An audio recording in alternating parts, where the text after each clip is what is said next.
السلام علیکم ورحمۃ اللہ وبرکاتہ۔ کیسے ہیں آپ سب؟ امید کرتی ہوں آپ سب بہت اچھے سے ہوں گے، خوش باز ہوں گے اور ایمان کی بہترین حالت میں ہوں گے۔ تو کیسا گزرا آپ سب کا روزہ؟ الحمدللہ سے سب کا اچھا ہی گیا ہوگا۔ تو آج بہت دنوں کے بعد میں لے کر ایک پیاری سی حدیث، اور اس کا جو مفہوم ہے وہ ہے کہ دنیا کی جتنی بھی نعمتیں ہیں کیا وہ آخرت میں ملے گی، یا پھر آخرت میں کچھ ایسی نعمتیں ہیں جو ہمیں دنیا میں نہیں ملی ہے۔ تو چلیے آج ہم وہ حدیث سنتے ہیں، اور پورا سن کر جائیے گا پلیز۔ بسم اللہ الرحمن الرحیم۔ آن حضرت صلی اللہ علیہ وسلم کو خطاب کر کے ارشاد ہے کہ آپ صلی اللہ علیہ وسلم ان لوگوں سے جو دنیا کی ناقص اور فانی نعمتوں میں مست ہو گئے ہیں، فرما دیجئے کہ میں تمہیں ان سے بہت بہتر نعمتوں کا پتہ دیتا ہوں جو اللہ تعالیٰ سے ڈرنے والوں اور اس کے فرما برداروں کو ملے گی۔ وہ نعمتیں سرسبز باغات ہیں جن کے نیچے سے نہریں بہتی ہوں گی، اور ہر قسم کی گندگی سے پاک و صاف بیویاں ہیں وہاں، اور اللہ تعالیٰ کی رضا و خوشنودی ہے۔ دنیا کی 6 بڑی نعمتوں کا شمار کیا گیا تھا کہ اللہ کے لوگ ان کی محبت میں مست ہے۔ اللہ تعالیٰ کیا بول رہے ہیں کہ دنیا کی 6 ایسی نعمت ہے جس میں لوگ ان کی محبت میں مست مگن ہے۔ تو وہ کون سی 6 نعمت ہے؟ پہلی ہے عورتیں، دوسری ہے اولاد، تیسری ہے سونے چاندی کے ڈھیر، اور عمدہ گھوڑے اور مویشی اور کھیتی۔ ان کے مقابلے میں آخرت کی نعمتوں میں بظاہر 3 چیزوں کا بیان آیا ہے۔ اول جنت کے سرسبز باغات، دوسرے پاک صاف عورتیں، تیسرے رضائے خداوندی۔ باقی چیزوں میں سے اولاد کا ذکر اس لیے نہیں کیا گیا کہ دنیا میں تو انسان اولاد کی محبت اس لیے کرتا ہے کہ اولاد سے اس کو اپنے کاموں میں مدد ملتی ہے، اور اس کے بعد اس سے اس کا نام زندہ رہتا ہے۔ آخرت میں نہ اس کو کسی کی مدد کی ضرورت رہے گی، نہ یہ فنا ہوگا کہ اپنے بعد کے لیے کسی ولی یا وارث کی تلاش ہو۔ اس کے علاوہ دنیا میں جس کی اولاد ہے وہ سب اس کو جنت میں مل جائے گی، اور جس کی اولاد دنیا میں نہیں ہے اس کو اول تو آخرت میں اولاد کی خواہش ہی نہیں ہوگی، اور کسی کو خواہش ہو تو اللہ تعالیٰ اس کو وہ بھی دے دیں گے۔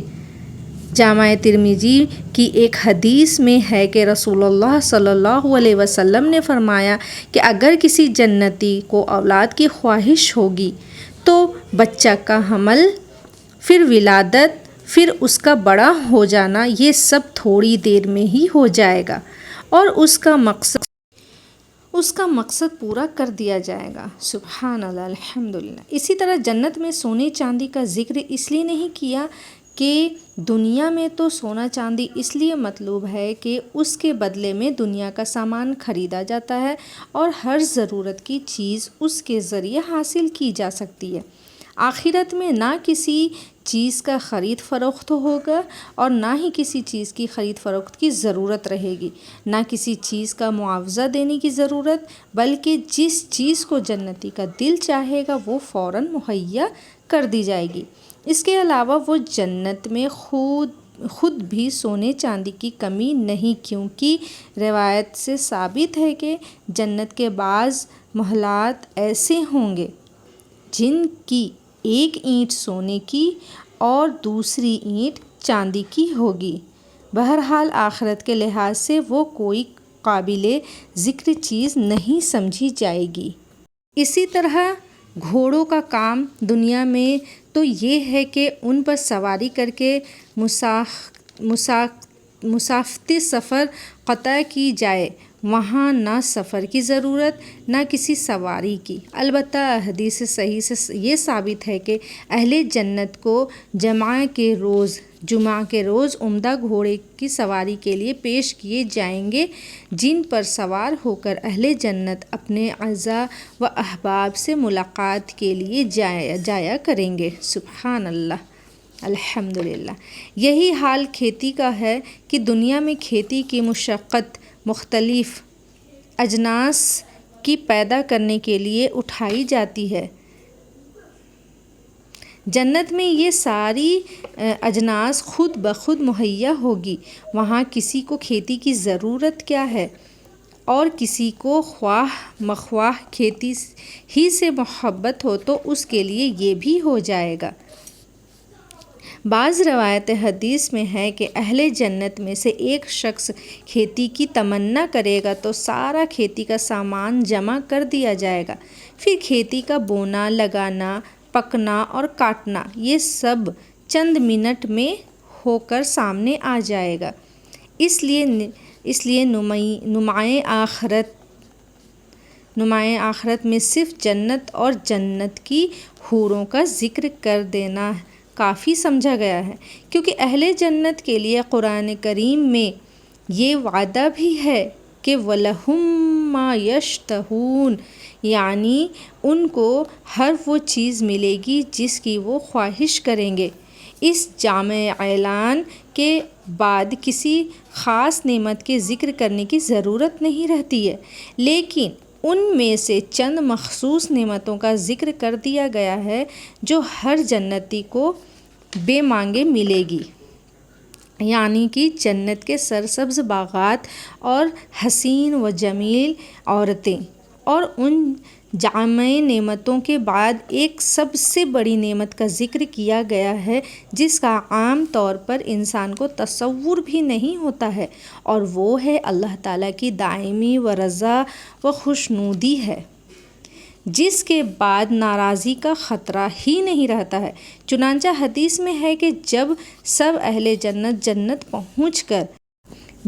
پہنچ کر مسرور و مطمئن ہو جائیں گے اور کوئی تمنا نہیں رہے گی جو پوری نہ کر دی گئی ہو، تو اس وقت حق تعالیٰ خود ان اہل جنت کو خطاب فرمائیں گے کہ اب تم راضی اور مطمئن ہو، کسی اور چیز کی ضرورت تو نہیں؟ وہ عرض کریں گے اے ہمارے پروردگار، کیا عرض کریں گے؟ وہ عرض کریں گے اے ہمارے پروردگار، آپ نے اتنی نعمتیں عطا فرمائی ہیں کہ اس کے بعد اور کسی چیز کی کیا ضرورت ہو سکتی ہے؟ حق تعالیٰ فرمائیں گے کہ اب میں تم کو ان سب نعمتوں سے بھی سب سے بڑا ایک اور نعمت دیتا ہوں، وہ یہ ہے کہ تم سب کو میری رضا اور قرب دائمی طور پر حاصل ہو گئی ہے، اب ناراضی کا کوئی خطرہ نہیں ہے، اس لیے جنت کے سلب ہو جانے کا یا پھر کم ہو جانے کا بھی کوئی خطرہ نہیں ہے۔ سبحان اللہ، الحمدللہ۔ اللہ تعالیٰ جب خود آ کر اتنی بڑی بات جنتیوں سے کہہ دیں گے کہ تمہیں اب جنت سے نکلنے کا یا پھر جنت کی نعمتیں کم ہونے کا اب کوئی خطرہ نہیں ہے، تم اب یہاں پہ اطمینان سے رہو اور میری رضا، میری خوشی، میری خوشنودی سب تمہارے ساتھ ہے، اب میں تم سے کبھی ناراض نہیں ہوں گا۔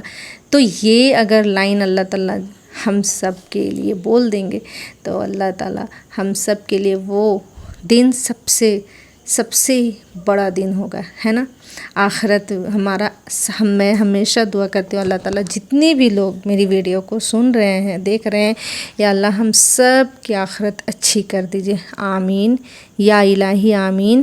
آپ کو اللہ تعالیٰ سننے، سمجھنے اور سب سے زیادہ عمل کرنے کی توفیق عطا فرمائیے، اور ویڈیو کو زیادہ سے زیادہ شیئر کریے تاکہ دوسروں کو بھی پتہ چلے کہ دنیا کی نعمتیں کیا صرف دنیا کی ہے اور آخرت کی نعمتیں کیا دنیا سے بہتر ہے، یا پھر آخرت سے بہتر دنیا کی نعمتیں ہیں، اور آخرت میں ہمیں کیا کیا نعمتیں ملے گی۔ یہ سب الحمدللہ آپ لوگ سمجھے تو کمنٹ میں کچھ بھی اگر سوالات ہیں تو کمنٹ میں ضرور مجھے کمنٹ کر کے بتائیے گا، ٹھیک ہے؟ اللہ حافظ، دعاؤں میں ضرور یاد رکھیے گا۔ فی امان اللہ، السلام علیکم ورحمۃ اللہ وبرکاتہ۔ لائک، شیئر، سبسکرائب ضرور کریے گا۔ اللہ حافظ۔